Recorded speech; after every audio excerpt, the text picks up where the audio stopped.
बेटियां बहुत बच गई, अब थोड़े बहुत बेटे बच, चालो आपके हाथ जोड़ता। ये बेटियां बहुत बच गई है, अब बेटों को भी थोड़ा बहुत ध्यान दे लो, ये मर जाएंगे सब। हेलो वर्ल्ड, मेरा नाम अतुल सुभाष है। मैं तकरीबन 34 साल का हूँ, बैंगलोर में रहता हूँ। आज मैं सुसाइड कमिट करने जा रहा हूँ। हेलो नमस्कार दोस्तों, welcome to my YouTube channel the Kripal show. जैसा कि आपने थंबनेल में रीड किया है कि आज हम पुरुषों के राइट्स के इशू को लेकर बात करेंगे। अभी हाल ही में इंदौर का एक कपल मेघालय हनीमून पर घूमने गया, लेकिन कुछ समय के बाद में पता चला कि हस्बैंड राजा रघुवंशी की डेड बॉडी पुलिस ने जंगलों से रिकवर की डिकम्पोज कंडीशन में। पुलिस इन्वेस्टिगेशन के बाद में पता चलता है कि उसकी हत्या उसी की पत्नी ने अपने प्रेमी के साथ मिलकर करवाई। ये सिर्फ एक केस नहीं है, पिछले अगर हम कुछ महीनों के रिकॉर्ड्स या ट्रेंड को देखते हैं तो ऐसे कई प्रकार के केसेस निकल के आते हैं। हम सबको पता है कि सबसे फेमस केस तुम्हारा अतुल सुभाष केस, जिसने पूरे देश को हिला के रख दिया। उसने 4 दिसंबर 2024 को सुसाइड किया। सुसाइड करने से पहले उसने 24 पेज का सुसाइड नोट लिखा और लगभग 80 मिनट की वीडियो को अपलोड भी किया, जिसमें उसने बताया कि किस तरीके से उसकी वाइफ ने उसको हैरेस किया है, किस तरीके से उसकी वाइफ ने सेटलमेंट के नाम पे उसके 3 करोड़ की डिमांड रखी, अपने बेटे से मिलने के लिए भी उसने 30 लाख पैसे की डिमांड रखी। तो अभी हम इस मुद्दे को लेके हम और आगे डिटेल में बात करते हैं। मैं आपको ये बता देता हूँ कि मैंने वीडियो को 4 भागों में डिवाइड किया है, तो हम हर भाग पे या हर सेक्शन को लेके अलग तरीके से बात करते हैं। तो अगर मैं पहले सेक्शन की बात करूं तो अभी हम अगर इस मुद्दे को समझे कि मेंस के राइट्स को लेके किस तरीके से उनको दबाया जा रहा है कि mens are forced to do suicides. Let me share you some facts. भारत में एक एनजीओ है जो कि पुरुषों के राइट्स को लेके काम करता है। उसने कुछ आंकड़े हमारे सामने प्रस्तुत किए हैं। As per the research of this NGO, every 32 hours a husband is murdered by his wife.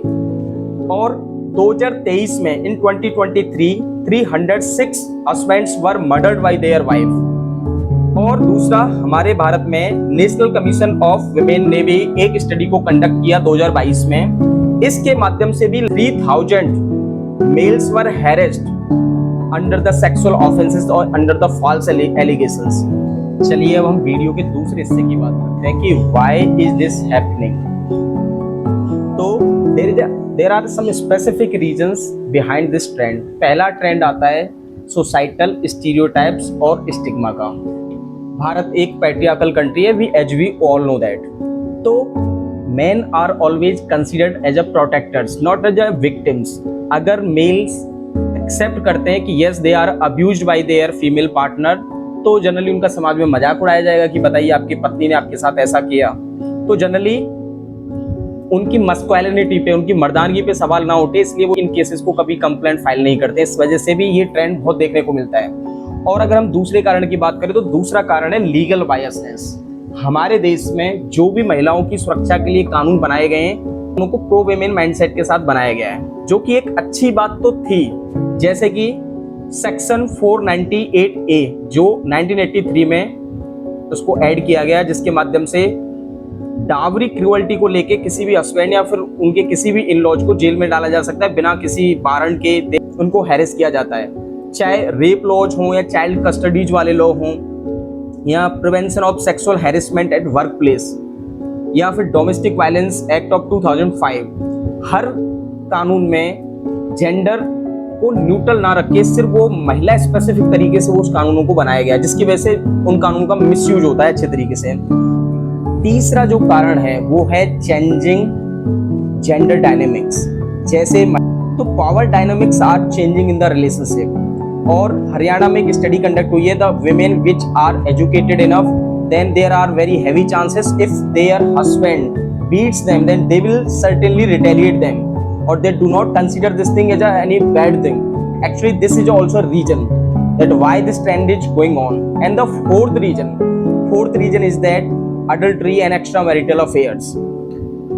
In 2018, Supreme Court has decriminalized the adultery. Adultery मतलब जब आप एक्स्ट्रा मैरिटल अफेयर्स में इन्वॉल्व होते हैं। और कई हस्बैंड्स के मर्डर्स में ये देखा गया है, वहाँ पे women and wives are killing their husbands with the help of their extramarital affair. So this is also a very important reason. चलिए वीडियो के तीसरे भाग को लेके बात करते हैं।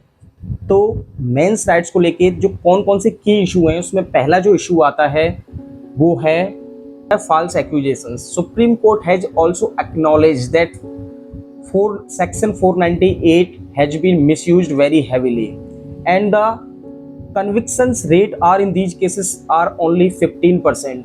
अर्थात इस प्रकार के हैवी कानून में मेल्स के खिलाफ केस तो रजिस्टर होते हैं लेकिन फाइनल कन्विक्शन रेट नहीं आ पाता है, लेकिन तब तक बहुत सोशल डैमेज हो चुका होता है, उनको बहुत ज़्यादा सोशल स्टिग्मा का सामना करना पड़ता है। दूसरा केस आता है suicidal rates. From 2017 to 2022 26,000 male has been murdered और they committed suicide because of the marriage related issue. And और यहाँ पे एक स्पेसिफिक बात ये भी है कि जो भारत का जो क्राइम रिकॉर्ड करता है नेशनल क्राइम रिकॉर्ड ब्यूरो, उन्होंने कोई कैटेगरी भी नहीं बना रखी कि मेल्स आर डाइंग और they are committing suicides because of their marriage related issues. और इसके पीछे जो थर्ड जो रीजन देखने को मिलता है, जो थर्ड रीजन है लैक ऑफ सपोर्ट।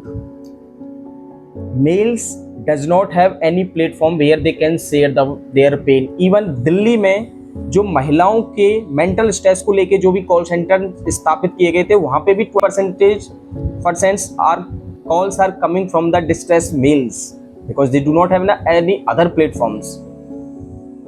यहाँ पे मैं आपको बताना चाहूँगा, एक दीपिका भारद्वाज नाम के एक फिल्म मेकर हैं जिन्होंने एक बहुत शानदार डॉक्यूमेंट्री क्रिएट की है द मार्टर्स ऑफ मैरिज के नाम से, जो कि बताती है किस तरीके से दहेज के कानूनों को मिसयूज करके मेल्स और हस्बैंड और उनके इनलॉज को परेशान किया जाता है और उनको किस तरीके से फाइनेंशियल और सोशल स्ट्रेन झेलना पड़ रहा होता है। तो हमको ये जरूर देखनी चाहिए जिससे हमको एक समझ पाएंगे कि एक्चुअल लेवल पे जिन लोगों के साथ इस तरीके के केसेस होते हैं उन पे क्या चीजें बीत रही होती हैं।